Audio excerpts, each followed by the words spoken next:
केंद्र सरकार हमारी बातों को नहीं मानती तो आज ये जंतर मंतर पार्क में सिर्फ हम लोग बैठे हुए हैं। अगर जो हमारी बात को मांगों को नहीं माना गया तो संपूर्ण भारत को बंद करने का काम भी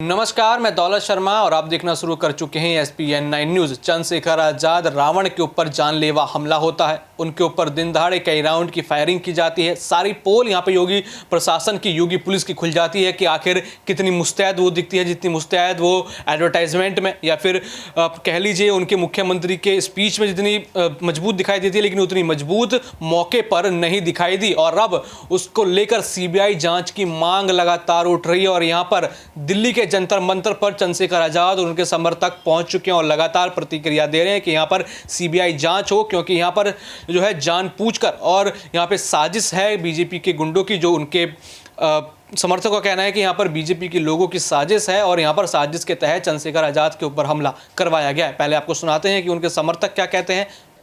प्रदेशों से लोग आज यहाँ पे जंतर मंतर पार्क में इकट्ठे हुए हैं। एक कयास एक आरोप लगाया जा रहा है, आप ही की तरफ से लगाया जा रहा है कि ये हमला जो करवाया था ब्रजभूषण शरण सिंह ने करवाया था, इसमें सच्चाई है?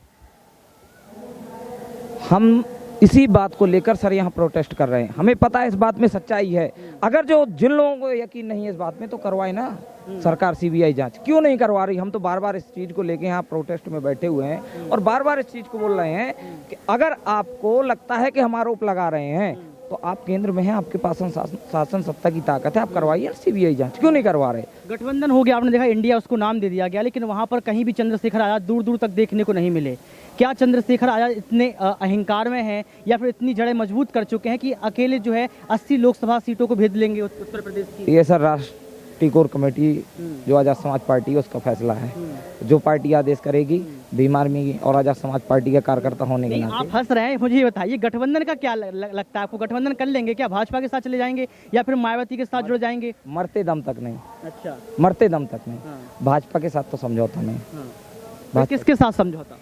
ये राष्ट्रीय कोर कमेटी के सदस्य का फैसला है। एक सवाल ये उठता है कि दलितों को लेकर चंद्रशेखर आजाद हमेशा से ही आवाज उठाते रहते हैं। दलित पिछड़ा वर्ग, ये कहा जाता है कि अनुसूचित जो जनजाति है वो कहीं ना कहीं खतरे में है, लेकिन कई बार ये देखा जाता है कि पक्षपात होता है। OBC वर्ग की बात कर लो, तमाम वर्ग की बात कर लो, वो भी खतरे में है। इसको लेकर चंद्रशेखर आजाद क्यों खड़े नहीं होते हैं? अभी भोपाल में जब OBC आरक्षण का मामला आया चुनाव में तो आपने देखा चंद्रशेखर जी ने 2 बार आंदोलन किया और इतने बड़े पैमाने में आंदोलन किया कि ट्रेनें सरकार को रद्द करनी पड़ी, हमारी बसें रोक के खड़ी कर दी गई, बॉर्डर सील कर दिए गए। हमेशा ही बैकवर्ड की लड़ाई लड़ी है सर। आरोप लगाना आसान है। तो एक सवाल लेते हैं कि यहाँ पर बिहार से भी तमाम लोग मौजूद हैं और इनसे जानने का प्रयास करेंगे कि एक सवाल यहाँ पर ये उठ रहा है, भी उनसे मैं बात कर रहा था कि चंद्रशेखर आजाद अखिलेश यादव की भी तारीफ करते रहते हैं, मायावती की भी तारीफ करते रहते हैं, लेकिन इंडिया जो गठबंधन बना है उसमें शामिल नहीं होते हैं। क्या लगता है कि चंद्रशेखर आजाद इस तरीके की कौन सी राजनीति खेलना चाहते हैं 2024 के लिए? देखिए, हमारी जो राजनीति है वो सेवा भाव की राजनीति है। हम उस समाज के लिए संघर्ष कर रहे हैं जिसे सदियों से कभी जात के नाम पे, कभी धर्म के नाम पे सताया गया है। वर्तमान समय में संविधान होने के बावजूद उनको जो है राजनीतिक में सक्रियता नहीं होने के वजह से, हमारे लोग वैचारिक नहीं होने के वजह से उन जगहों पे जहां से इस देश में हर व्यवस्था को सुनिश्चित किया जाता है, जिसके वजह से हमारे आधी से ज़्यादा आबादी, अगर हम कहें हम संघर्ष 85% वो बहुजन समाज के कर रहे हैं, उनको दूर रखा गया है हर सुख सुविधा से, उसे सुनिश्चित करने की हम राजनीति कर रहे हैं। सबसे पहले तो आपका नाम परिचय जानने। हमारा नाम सौरभ राज हुआ और हम बिहार से हैं, गया जिलाध्यक्ष आजाद समाज पार्टी का। एक सवाल यहाँ पर आजाद जी ये भी उठता है कि क्या आपको लगता है यहाँ पर कि चंद्रशेखर आजाद जिस तरीके का भी आंदोलन कर रहे हैं, प्रोटेस्ट कर रहे हैं, इससे CBI जांच होगी? चंद्रशेखर आजाद कई बार प्रोटेस्ट करते हैं, उसका कुछ खास निष्कर्ष देखने को नहीं मिलता है। आप कैसे बोल रहे हैं? शायद आप सक्रियता आप खुद नहीं है, या आपको जानकारी नहीं है, या फिर आप मेन स्ट्रीम मीडिया को फॉलो नहीं करते हैं। हम भी नहीं करते, गोदी मीडिया आप लोग के द्वारा ही उन्हें घोषित किया गया है, तो हम भी नहीं करते। लेकिन जब भाई आते हैं मेन स्ट्रीम के, चाहे जो भी वो चैनल हो, उस पर आते हैं तो हम सुनते हैं। आप हाथरस कांड देखे होंगे, किस प्रकार से कांड होती है। वहाँ धारा 144 लगाया जाता है, पीड़ित परिजनों से जो उनसे मिलना चाहते हैं उनको मिला नहीं दिया जाता है, लेकिन उसी गाँव में धारा 144 होने के बावजूद जो है उन अपराधियों को संरक्षण देने के लिए जो है संरक्षण देने के लिए आप वहाँ पे देखो, थोड़ा उधर जा, लोग इधर आ रहे हैं, उधर चलो। एक मिनट, अच्छा ठीक है, साइड में हम लोग आ जाए। तो संरक्षण देने के लिए वहाँ पे जो है एक बड़ा पंचायत लगाई जाती है। उसके बावजूद जब भीम आर्मी बड़े भाई उसमें एक्शन लेते हैं तो उसमें सीबीआई जांच भी होती है, उसमें जो है उन अपराधियों को अरेस्टिंग भी की जाती है और एक अपराधी को उसमें जो है सजा भी दिया जाता है। कहना सही है। आरोप इसलिए लग रहा था कि चंद्रशेखर आजाद महिला पहलवान खिलाड़ियों के समर्थन में उतरे, उनका जो है समर्थन किया, कहा कि ब्रजभूषण शरण सिंह की गिरफ्तारी होनी चाहिए। गिरफ्तारी नहीं होती है, 2 बार क्लीन चिट मिल गई, जमानत यहाँ पर मिल जाती है। इसके बाद ब्रजभूषण शरण सिंह को लेकर चंद्रशेखर आजाद ने अभी तक कोई बयान नहीं दिया।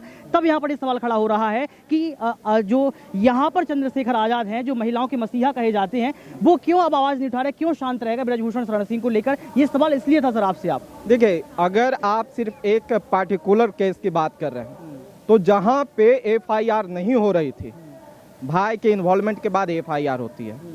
जहां पे चार्जशीट नहीं सम्मिलित की जा रही थी, नहीं सौंपी जा रही थी, वहां चार्जशीट जाती है। आप ये समझिए कि वो कोर्ट से जमानत मिली है। प्राथमिकता जो होती है वो नहीं पूरी की जा रही थी, वो तो कम से कम हमारी सक्रियता के बाद हुई।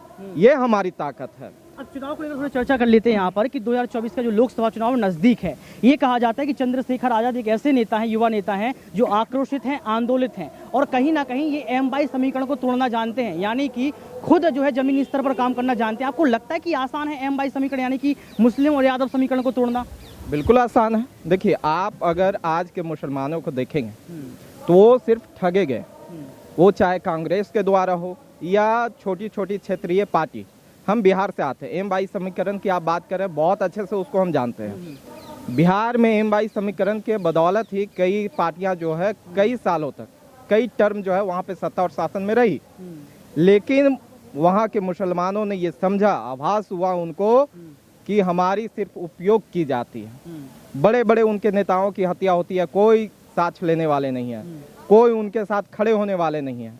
लेकिन आज देखिए, वहाँ के मुसलमानों से आप मिलेंगे तो एक नाम जरूर लेंगे, बड़े भाई चंद्रशेखर आजाद की। आपको याद होगी NRC CA जब इस देश में लागू हुआ, मुसलमानों के साथ कोई खड़ा नहीं हुआ, एक नाम खड़ा था, वो चंद्रशेखर आजाद खड़ा थे, वो भीम आर्मी खड़ी थी। तो मुसलमानों का भरोसा जगह है।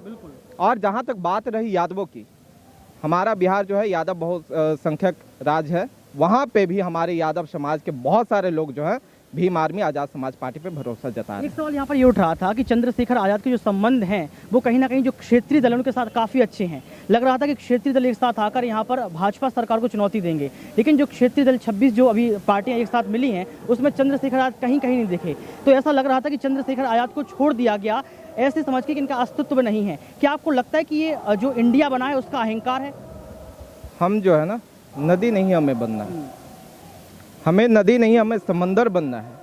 हम किन्हीं में जाके सम्मिलित नहीं होंगे, लोग हमारे अंदर आके समाहित होंगे तो हम वो बड़ा समंदर, ये नीली क्रांति, ये नीला समंदर है। आप देखे होंगे भोपाल का वो जनसैलाब, आप देखे ये दिल्ली का जनसैलाब, ये केंद्र है ना हमारे देश का। आप ये जनसैलाब देखिए, ये नीली समंदर जो आई है, इसमें वो सारी छोटी पार्टियां आके समाहित होगी। ये हम मजबूर करेंगे, ये इस देश का बहुजन समाज मजबूर करेगा कि वो सारे छोटी पार्टियां हमारे साथ आकर समाहित हो। हम इस देश का जो 2 बड़ी बड़ी पार्टियों का बार बार जिक्र कर रहे हैं, वो एक ही सिक्का के 2 पहलू हैं, तो हम कभी भी उन सिक्कों के साथ नहीं खेलेंगे। देखिए, आप ही सीबीआई की मांग कर रहे हैं और आप सभी सीबीआई पर सवाल खड़े करते हैं कि सीबीआई है, आईटी, जो तमाम स्वतंत्र एजेंसियां हैं वो कहीं ना कहीं केंद्र सरकार के दबाव में हैं और आप ही सीबीआई की मांग कर रहे हैं। भरोसा होगा फिर सीबीआई पर आपको? देखिए, हमें तो कोर्ट पे ज्यादा भरोसा है, इसलिए हम लोगों ने जब सीबीआई की मांग की तो साथ में हमने ये भी कहा कि सीबीआई की जो टीम बनेगी वो हमारे हाई कोर्ट या सुप्रीम कोर्ट की जज की बेंच बैठकर उसको तय करे। इसलिए हमारी जो विश्वास है वो, तो जैसा कि आपने सुना, उनके समर्थक कह रहे हैं कि यहाँ पर अब सीबीआई की इंक्वायरी जो है जरूरी हो गई है, क्योंकि यहाँ पर लगातार दलित पिछड़ों की आवाज़ दबाने की कोशिश यहाँ पर योगी सरकार कर रही है और पूरी यूपी में ये जातीय हिंसा फैल रही है। जब से योगी सरकार शासन में आई है, लगातार लोग ऊंच नीच फिर दोबारा देख रहे हैं, जहाँ पे देखा जा रहा है कि देश एक सेक्युलर पद्धति से चलता है, सेक्युलरिज्म अपनाता है, लेकिन यहाँ पर जात देकर जो है हमला किया जा रहा है। सिक्योरिटी की बात कह रहे हैं कि यहाँ पर चंद्रशेखर आजाद को सिक्योरिटी इसलिए नहीं दी जा रही है, सीबीआई जांच इसलिए नहीं हो रही क्योंकि वो दलित पिछड़ों की आवाज़ उठा रहे हैं। एक बड़े नेता वो बनकर सामने आ रहे हैं। और यहाँ साथ ही साथ कहा कि अगर चंद्रशेखर आजाद चुनाव में उतरते हैं तो बहुत ज़्यादा सीट वो लेकर आएंगे, क्योंकि वो सच के साथ यहाँ पर हैं, वो दलित पिछड़ों के साथ यहाँ पर है, जिनकी आवाज़ लगातार बीजेपी और योगी प्रशासन दबाता हुआ नजर आ रहा है। और आपने ये हुजूम देखा कि किस तरीके का हुजूम जो है दिल्ली के जंतर मंतर पे पहुंचा, जहाँ चंद्रशेखर आजाद भी वहाँ नजर आए और उन्होंने भी कई तरह के भाषण दिए और सीधा सीधा योगी सरकार को यहाँ पर वो घेरते हुए नजर आए। और भी ऐसी खबरें जानने के लिए देखते रहिए SPN9 न्यूज़। धन्यवाद।